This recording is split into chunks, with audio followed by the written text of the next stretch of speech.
A seductive real estate agent walks through this insanely luxurious property with a client who seems genuinely interested. From the very start, she's not just showing the house like any regular salesperson. She's using her charm, her smile, and this perfectly calculated flirtation to keep him completely distracted. Every detail she points out sounds flawless, like this is some one-in-a-million opportunity, and little by little, she pulls him into this growing sense of urgency. She keeps insisting there's supposedly a waiting list, that multiple buyers are ready to jump on it, and that the price is an absolute steal for a place like this. With all that pressure, the client starts feeling trapped, convinced that if he doesn't act right then and there, someone else is going to take it all. Totally enchanted and not thinking straight, he ends up transferring the money immediately, believing he just locked in the deal of his life. Before leaving, he even pushes it a step further, and with confidence, he gets her to agree to a date that same night at 8. He walks away excited, feeling not only lucky about the house, but also about the connection he thinks he's made with her. But when he shows up right on time to pick her up, the illusion shatters instantly. The person who opens the door isn't her. It's a confused old man who has absolutely no idea who this young woman is or what the guy is even talking about.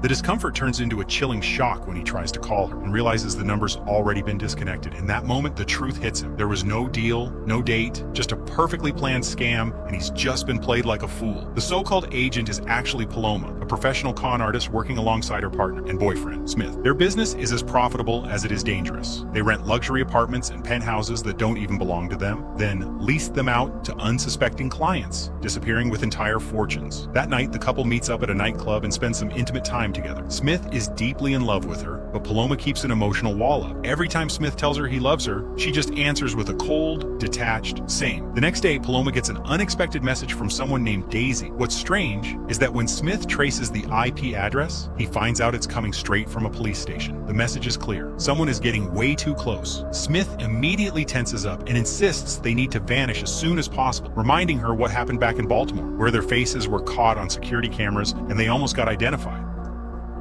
For him, any mistake now could cost them everything. But Paloma doesn't react with fear. If anything, she feels untouchable, like nothing can reach her. Instead of running, she decides to stay, enjoying the danger, saying she still wants to play a little longer. To settle the argument between them, Paloma suggests a reckless bet. Each one will choose the other's next victim, and whoever closes the deal gets to decide the couple's next destination. It's a game of power, speed, and manipulation, where the loser ends up completely at the other's mercy. Paloma, with that cold smile, assigns Smith a remote penthouse full of problems and non-stop technical complaints, the kind of place designed to waste his time. Meanwhile, she saves something much more tempting for herself, an insanely expensive apartment owned by Dr. Robert Kezian. And Kezian isn't just any landlord. He's a world-famous neurosurgeon, so respected that patients from all over the globe travel just to put their lives in his hands. His life looks spotless, surrounded by prestige and success. And yet, after a recent surgery that went perfectly, Robert doesn't seem satisfied. Deep down, he's ambitious, a man who feels modern medicine still falls short of what he envisions, like his ideas are simply too big for the limits of today's science. While his manager Bradshaw tries to keep him within the law and under the FDA's strict regulations, Robert can't stop thinking about something much bigger. He dreams of taking his neurotransplant experiments, which so far he's only tested on rats, straight into human trials, convinced it would bring him absolute glory. But those ambitions slam into a wall. Ethical rules still forbid it. Robert doesn't see limits. He only sees opportunities. And without realizing it, his path is about to collide with Paloma's. A cold, calculated con artist always hunting for her next victim. Everything becomes inevitable when the doctor has to return to his rental property, a place that seems to carry a strange kind of weight. Bradshaw presses him hard, asking why he keeps wasting time on that pile of bricks, suggesting he should just sell it already and be done with it. But Robert refuses completely. With an unsettling honesty, he admits he can't allow the house to sit empty, because the silence and loneliness inside that place are unbearable to him, like something in those walls crushes him whenever no one else is there. That same night, Paloma, using the fake identity of Fleur, manages to step into the surgeon's luxury apartment like it's nothing, moving with this effortless confidence, like she truly belongs in that world. Robert is impressed by her so-called real estate expertise, and almost admiringly, he tells her that if he ever decides to sell the place, she'll be the first person he calls. Paloma listens closely, sizing everything up with that dangerous calm. But then she notices something odd. The inside of the apartment feels strangely smaller, like there are spaces that shouldn't be missing. When she points it out, the doctor explains coldly that the old servant quarters were sealed off with bricks years ago. After it was discovered, they'd been built over a mass grave of cholera victims. The revelation leaves the air heavy, like this apartment is hiding far more than just luxury. Pretending to feel for him, Paloma pauses in front of a portrait of the doctor's late wife, Rebecca, and softly remarks on how beautiful she was. Her voice sounds sincere, almost gentle, like she truly understands the pain of that loss. Robert lets his guard down and admits they bought that house planning for it to be their forever home, the place where they thought they'd grow old together. But that dream shattered when Rebecca got sick, leaving everything unfinished. He describes her not only as an unmatched beauty, but also as a brilliant and compassionate neuroscientist, a woman ahead of her time, someone who could see beyond what science was capable of back then. Paloma listens carefully, weighing every word, and tells him she can feel the special energy coming from those walls, like the place is still holding on to a part of her. Then, almost like a perfectly calculated plea, she asks him to let her turn the apartment into her own home for a little while, as if it would be an honor, not just a rental. The deal is sealed with a handshake, but in that exact moment, something unexpected happens. Paloma accidentally cuts herself on the doctor's wedding. Robert, with that steady professional calm, takes her hand and treats the wound with precision, while casually trusting her with the apartment's security codes, believing in her far more than he should. Before leaving, Paloma promises she'll take care of his home. She sends him off with a hug, even emphasizing how much she adores it, reinforcing that fake closeness that fully puts him at ease. But the second the doctor walks out, Paloma makes her first mistake.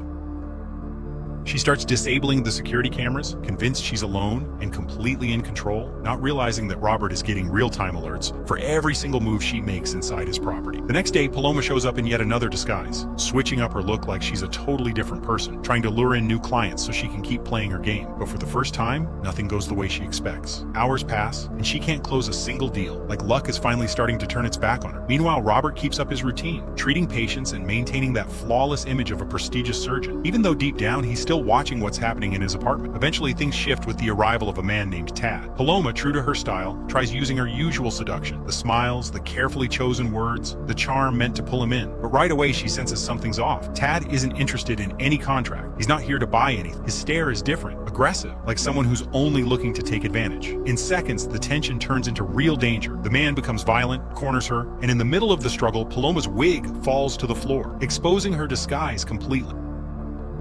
Tad, furious when he realizes he's been tricked, slams her brutally to the floor and pulls out a knife, threatening her completely out of control. Everything turns into chaos. Robert, who's been watching every move through hidden cameras, reacts instantly and rushes to the apartment. In the middle of the panic, Paloma fights back however she can, managing to smash Tad's head hard against something, but it's not enough. Before she can get away, he slices her throat. Blood spills out, and Paloma staggers, her strength fading fast. Robert arrives just in time to intervene. He neutralizes Tad with a direct injection, stopping him on the spot, but Paloma can't stay standing. She collapses to the ground and loses consciousness as everything falls into a horrifying silence. Meanwhile, detectives Wearer and Grace keep pushing forward, slowly closing in on Paloma and Smith. They've uncovered a clear pattern in their scams. They always use names pulled from literary characters to hide themselves as they move from city to city. Grace, in a cold tone, calls Paloma nothing more than an amateur, a new money girl playing at being a criminal, like it's some dangerous little fantasy that was always going to slip out of her hands sooner or later.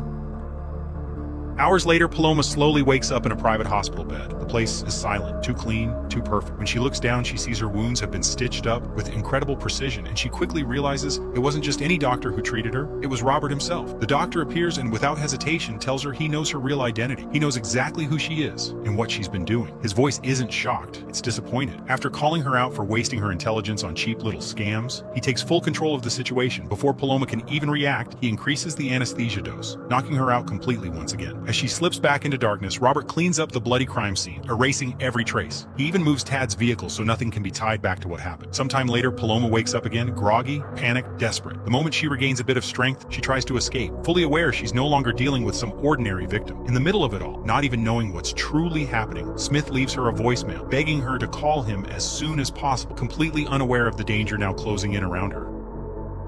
Using her wits, Paloma manages to force the lock on her room and slips into the hallways of Robert's private facility. The atmosphere turns into a nightmare when she starts hearing strange sounds and dogs barking like they're coming from nowhere. Before she can even react, a figure emerges from the shadows and grabs her. The next day, police show up at Robert's door with questions about Tad's disappearance. The officers press for answers, but the doctor stays calm, smoothly steering the conversation away, acting like he knows nothing, like it's all just some misunderstanding. His respected image as a world-class neurosurgeon shields him, and the agents leave without suspecting too much. When he goes back inside, the air feels heavy. Robert retreats into his own world and begins watching old videos with his wife, Rebecca. Happy moments that now feel like ghosts from another life. Meanwhile, Paloma comes to, only to realize her reality has completely changed. What started as a scam gone wrong is no longer just about money or running away. Now it's a straight fight to survive. She looks around and the terror becomes real when she discovers she's chained by the neck, trapped like an animal. Later on, Robert walks into that makeshift cell carrying food and medicine, acting like he's doing something completely reasonable. He justifies the chain by saying it's necessary because he knows exactly how good she is at picking locks and slipping away. Paloma, desperate, demands that he turn her over to the police, that he just end this already. But the doctor doesn't even flinch at her screams. His coldness is absolute. When she lunges at him in a burst of rage, Robert doesn't respond with direct violence. He simply lets an imposing-looking man restrain her effortlessly, leaving her with no options. Meanwhile, at a bar, Smith starts getting restless. Paloma's absence doesn't feel normal anymore, and suspicion begins to grow in his mind. Paloma, trying to hold on to some sense of control, tells Robert that someone will notice she's gone, that he won't be able to hide her forever. But then the surgeon drops a chilling truth. He knows her family died in a car accident, that there's no one who's really going to come looking for her. And worse, he even knows her real name because he had a DNA analysis done. Robert didn't just trap her physically, he completely dismantled her, proving that from the very beginning, he knew exactly who he was dealing with.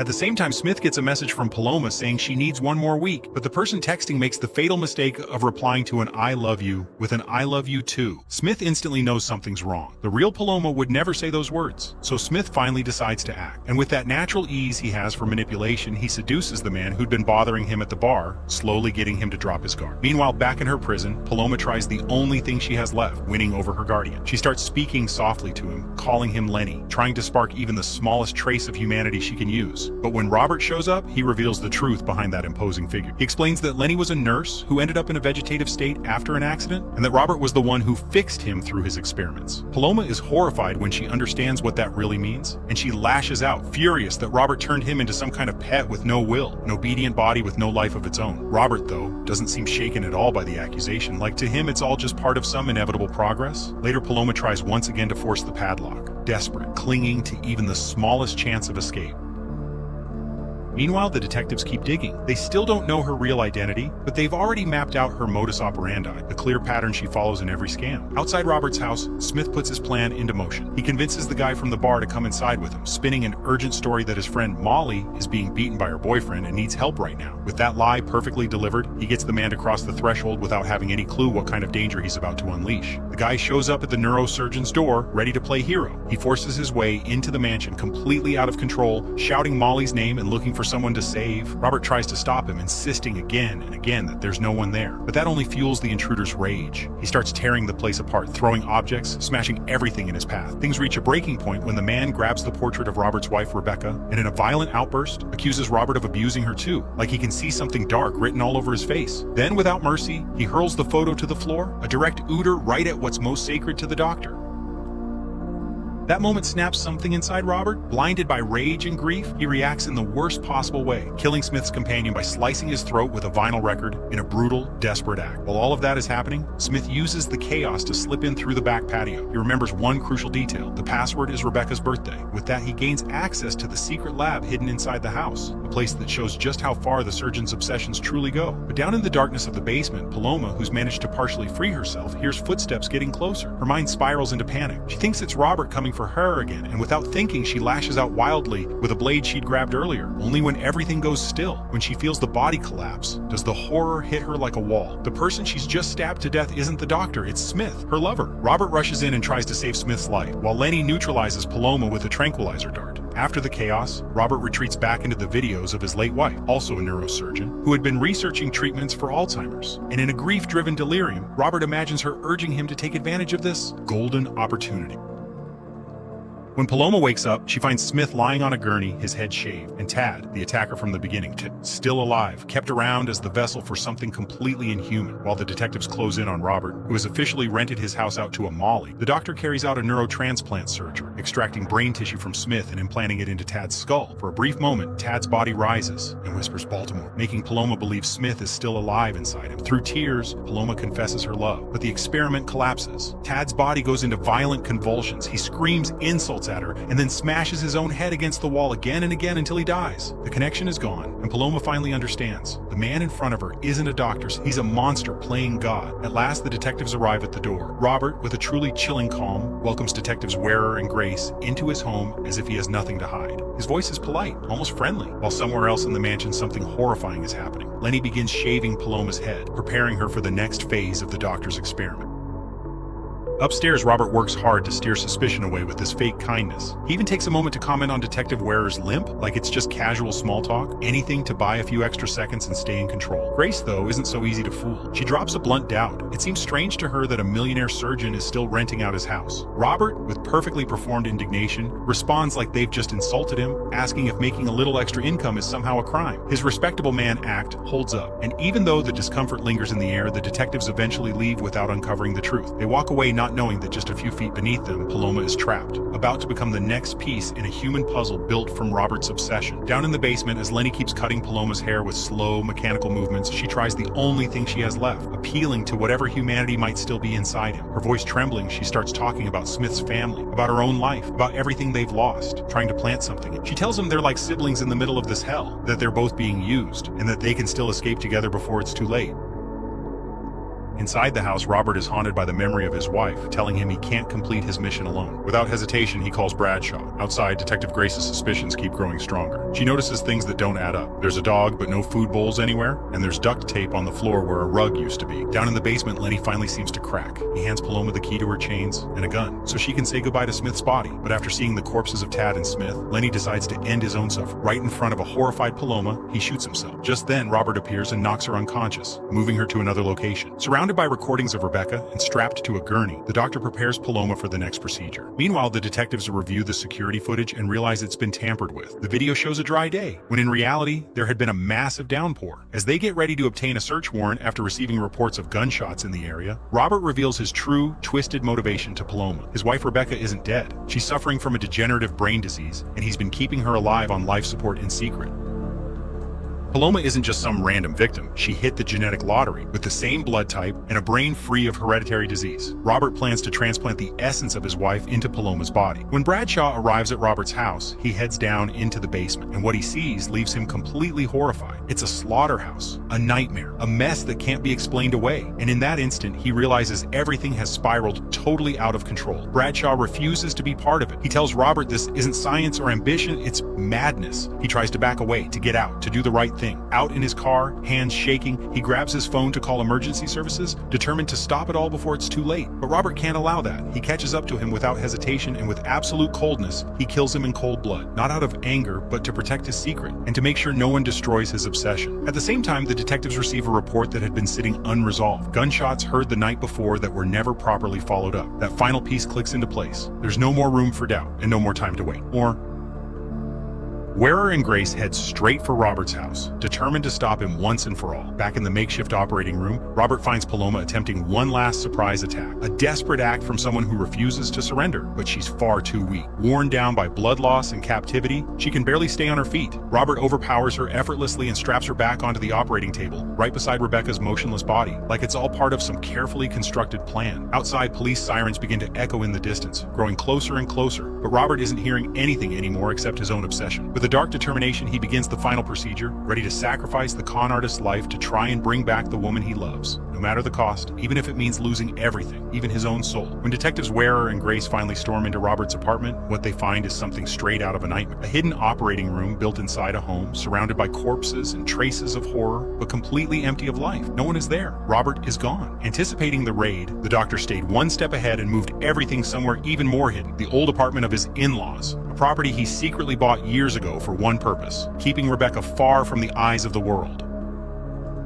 While the police search through empty rooms with no answers, Robert, hidden away in his new refuge, completes his masterpiece. The brain tissue transplant is carried out, the final experiment that's consumed him for so long. Months pass, and on the surface, life seems to return to normal for him. Now he's living with a recovered Rebecca in a secluded cabin deep in the woods, far from everything, as if the outside world no longer exists. During her rehabilitation, she starts asking questions, trying to understand what happened. And at one point, she asks him who the donor was. Robert answers with unsettling coldness, saying it was just some stranger who didn't survive the surgery. In his mind, he thinks he won. He believes he outran justice, that he made the necessary sacrifice to bring back the love of his life. But the human mind is more treacherous than even a neurosurgeon can control. One afternoon, as Robert watches the snow fall in silence, Rebecca walks up behind him and wraps her arms around him. The gesture seems tender, familiar, but then she whispers into his ear a line that freezes him from the inside out. "You know I love hugs." It's the exact same phrase Paloma said the day they met. Robert barely has time to react. In an instant, he feels the cold edge of steel slide through his throat, and he understands far too late that not everything that came back with Rebecca was really Rebecca.